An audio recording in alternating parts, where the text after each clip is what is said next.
नमस्कार YouTube family, Pramila recipe चॅनलमध्ये आपले सर्वांचे स्वागत आहे। तर आज खूप दिवसानंतर मी केक बनवला आहे, तो पण फर्स्ट टाइम बनवला मैद्यापासून। तर आधी मी बिस्किटपासून केक बनवलेले आहे, तर मैद्यापासून फर्स्ट टाइम बनवला आहे।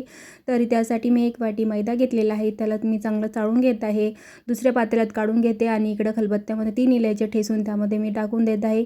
आणि मैदा घेतला होता त्याच वाटीने मी अर्धी वाटी साखर घेतलेली आहे। मी जास्त साखर घेतली नाही, गोड नको म्हणून। तर त्यामध्ये मी तुम्ही कोमट किंवा गरम दूधही टाकू शकता। मी गरम दूध टाकलं कारण साखर पगळायची होती म्हणून। तर त्याच वाटीने मी अर्धी वाटी तेल पण टाकलं आहे आणि ते चांगलं मिक्स होईपर्यंत इकडे कढईमध्ये मी ते मीठ वापरलेलं मीठ कढईमध्ये गरम करायला ठेवलं आणि एका पातेल्याला तेल आणि मैदा लावून तयार ठेवले एका बाजूला। तर इथे मी बेकिंग पावडर बेकिंग सोडा घेतलं आणि त्याच्यावर थोडंसं वरतून पाणी टाकलेलं आहे, बघू शकता। आणि त्याला चांगलं मिक्स करून घेत आहे, बघू शकता असे बबल्स आलेले आहेत त्याच्यावरती। तर हे सर्व मिक्स केल्यानंतर मी त्या पातेल्यामध्ये सर्व मिश्रण मी टाकून देत आहे। तर कन्सिस्टन्सी बघू शकता, अशा प्रकारे हे तयार झालेलं आहे।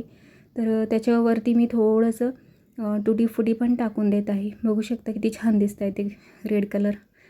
तर आता मी कढईमध्ये ठेवून देत आहे आणि त्याच्यावरती ताट झाकून आणि थोडंसं खलबत्ता ते ठेवून द्यायचं, थोडंसं वजं त्याच्यावरती।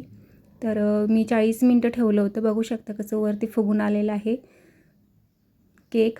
आणि हा फर्स्ट टाइम बनवला आहे म्हणून थोडं काहीतरी बिघडेल असं वाटत होतं। तर छान झालेलं आहे। तर माझी रेसिपी आवडलीच तर चॅनल नक्की सबस्क्राईब करा। Thanks for